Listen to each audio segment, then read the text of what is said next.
네, 오늘 시장 분위기부터 점검하겠습니다. 코스피 코스닥 약보합 수준에서 흘러가는데요. 여전히 외국인과 기관은 현물에선 좀 빼고 있고 선물에서는 그래도 외국인이 플러스권 찍혀 있긴 합니다. 개장했는데 전반적인 분위기 먼저 어떻게 보고 계실까요? 네, 지금 분위기 자체 나쁘지 않은 상황이다라고 보여집니다.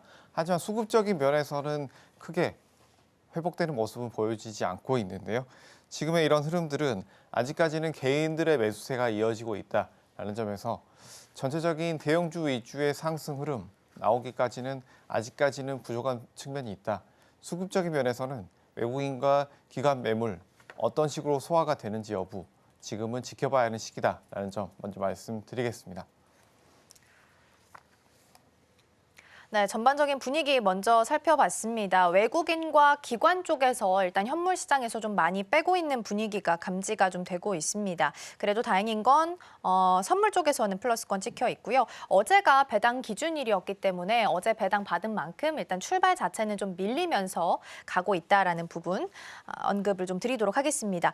이어서 달러 원 환율도 체크를 좀 해보도록 하겠습니다. 오늘 아마 보셨겠지만 여기에서 1,470원 터치 나왔고 오늘 출발 봤을 때는 지금 현재 기준으로는 1,469원 50전에서 현재 거래가 되고 있습니다.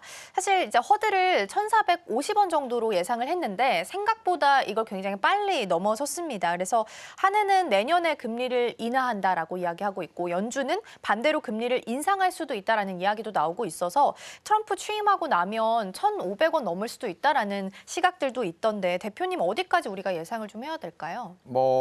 1,500원까지는 안 가는 것이 좋겠지만 지금은 어느 정도 열려있는 상황이다라고 볼 수가 있습니다. 그렇기 때문에 지금은 어느 정도 우리가 그 1,500원까지의 충격, 여파까지도 고려를 하고 봐야 된다라고 보여지는데 지금 여기에서 어느 정도 추가적인 환율 변동은 있겠지만 1,500원 이상의 가능성은 열려있지만 거기까지 가지는 않을 것이다 라는 전망이 우세한 상황이고요. 하지만 우리가 단기적인 흐름, 빠르게 회복된다라기보다는 여기에서 수급적인 면에서 계속 좋지 않은 흐름 보일 가능성이 상당히 높다라고 보여지고 지금 국내적인 이슈 같은 경우에는 다른 것보다도 이런 정치적인 이슈, 정치적인 불안정성에 대한 이런 불확실성에 대한 해소가 아직까지 이루어지지 않은 상황이기 때문에 이 부분에 대한 해소가 이루어지지 않는다라고 한다면 이런 환율 부분에 대한 이슈 계속해서 이어질 가능성이 높다라는 점도 함께 말씀드리도록 하겠습니다.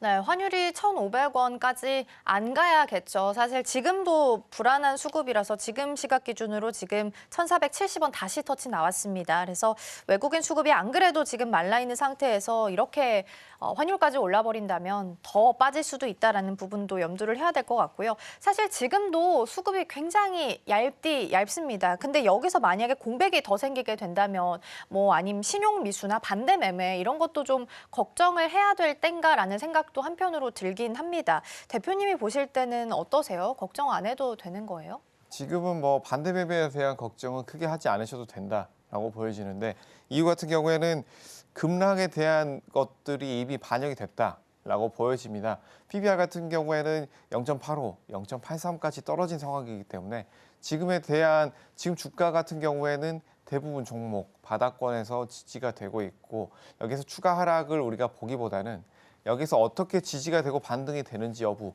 체크를 해봐야 되겠다라는 점 말씀을 드릴 텐데 하지만 여기서 반대 매매에 대한 부분 이 부분이 완전히 닫혀 있다라고 보기는 힘든 것이 앞서서 말씀드렸던 부분 이 환율 부분을 체크를 해봐야 된다라는 점 말씀을 드릴 텐데 지금 불확실성이 아직까지 해소가 되지 않은 상황 지금 PBR 0.83 수준이라고 본다면 지금 역대급 낮은 수준 그리고 기업 가치 대비했을 때도 굉장히 저점 구간이기 때문에 여기서 지지되고 반등이 나올 것이라는 전망이 굉장히 우세합니다. 하지만 우리가 1,500원까지 열려 있다라고 본다고 한다면 이 반대 매매에 대한 우려는 완전히 종식시킬 수는 없기 때문에 여기에서 우리가 현금 보유하신 분들은 바로 매수로 접근하는 것보다는 바닥권에서 지지 여부 그리고 외국인과 기관의 수급 여부 함께 체크를 해보시면서 시장을 좀 더 체크를 해보시는 것이 어떨까라는 점도 함께 말씀을 드리겠습니다. 네, 계속해서 수급을 좀 체크해야 된다라는 말씀을 해주셨습니다. 계속 환율이 올라가네요. 달러원 환율 지금 1,471원 10전에서 현재 거래되면서 계속 상승폭 키워갑니다. 아무래도 정치적인 불확실성이 시장 안에서 있다 보니까 작용을 좀 하는 것 같고요. 오늘 민주당 측에서 한덕수 국무총리 탄핵안 발의 관련해서 표결 예정되어 있습니다. 정치적 불확실성이 커지면서 환율도 올라가고 있다라는 부분 챙겨드리겠습니다. 말씀해 주신 것처럼 코스피가 지금 거의 PBR 0.83배, 8배 정도 수준까지 지금 떨어지면서 아무래도 너무 떨어지다 보니까 국민연금 쪽에서 내년에는 국내 주식을 좀 더 많이 살 수 있다라는 뉘앙스의 기사가 보도가 되기도 했습니다. 내년 말 기준으로 봤을 때 국민연금이 예상하고 있는 비중이 한 14.9%로 발표가 됐거든요. 그럼 이제 기관 쪽에서 담아가는 종목들 위주로는 그래도 그나마 좀 희망을 봐도 되는 걸까요? 네, 말씀해 주신 것처럼 기관 쪽에서 담아가는 기업들, 그리고 이 PBR 하단에 있는 기업들, 우리가 꾸준히 주목을 해봐야 된다라고 봐야 되는데요. 이런 관심 종목 같은 경우에는 우리가 꾸준히 지켜봐야 된다. 먼저 말씀드렸는데 이유 같은 경우에는 첫 번째, 바로 기관에서 매수한 종목군들 같은 경우에는 상승 흐름이 이어진 경우가 상당히 많았다라는 점을 볼 수가 있을 텐데, 기관에서 일반적으로 매수를 했을 때는 장기적으로, 중장기적으로 3개월, 길게는 6개월 이상 계속해서 매수를 하는 경우가 상당히 많았다라는 점을 첫 번째로 들 수가 있겠죠. 다음으로는 기관에서 매수를 한다라고 한다면 기관에서는 이런 매수한 종목군들에 대한 수익 극대화 노릴 수밖에 없는 상황이다라고 볼 수밖에 없기 때문에 이런 수급에 대한 기대감 그리고 매수세에 대한 연속성 본다라고 한다면 계속해서 상승폭 이어나갈 가능성이 높다라고 보여집니다.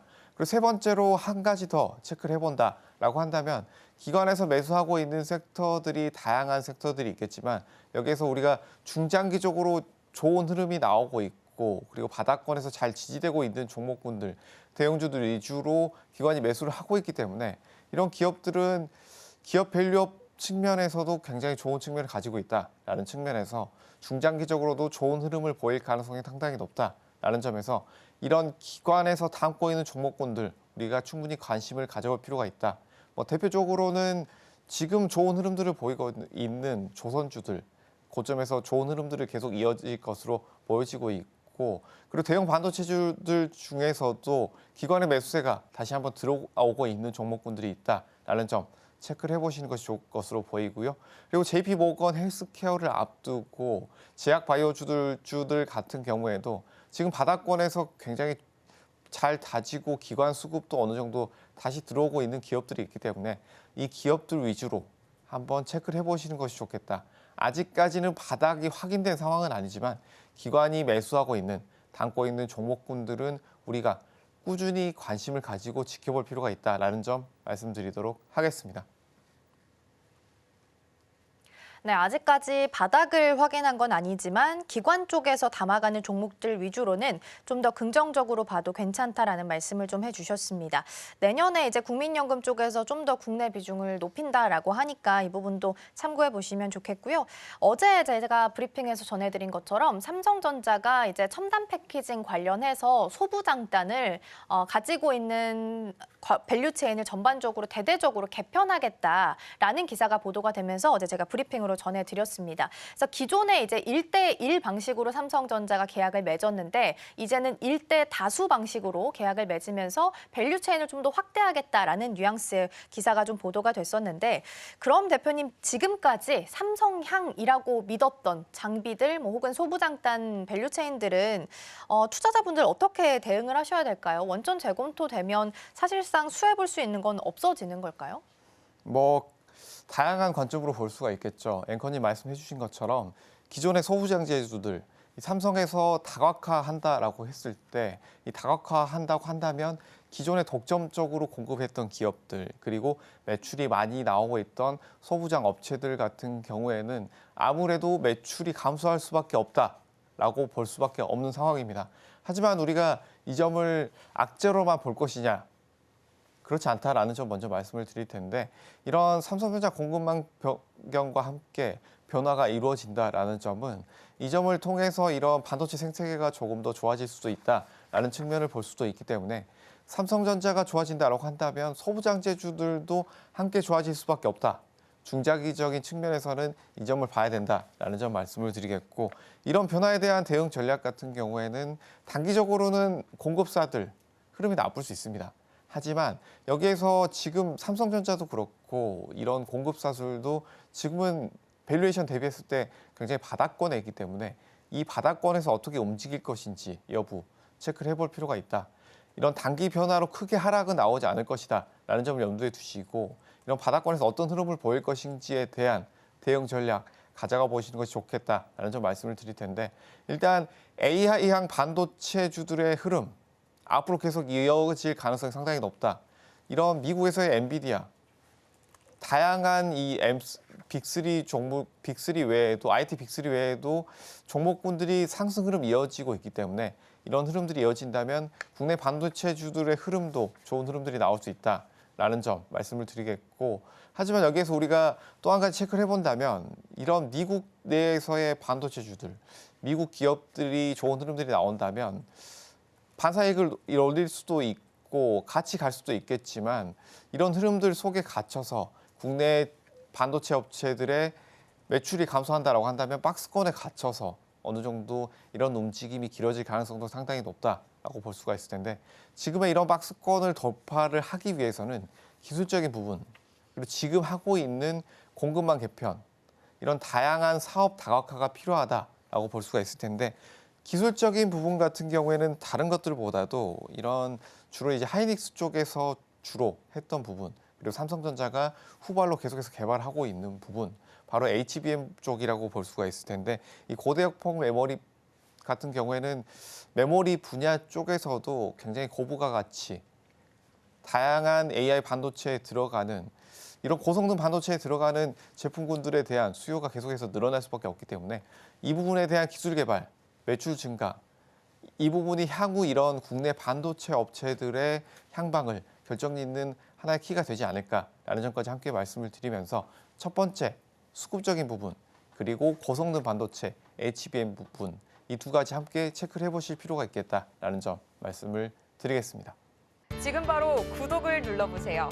실시간 경제 뉴스, 투자 전문가들의 다양한 시황과 정확한 분석, 또 알찬 투자 정보까지 신뢰할 수 있는 저희 서울경제TV와 함께하세요.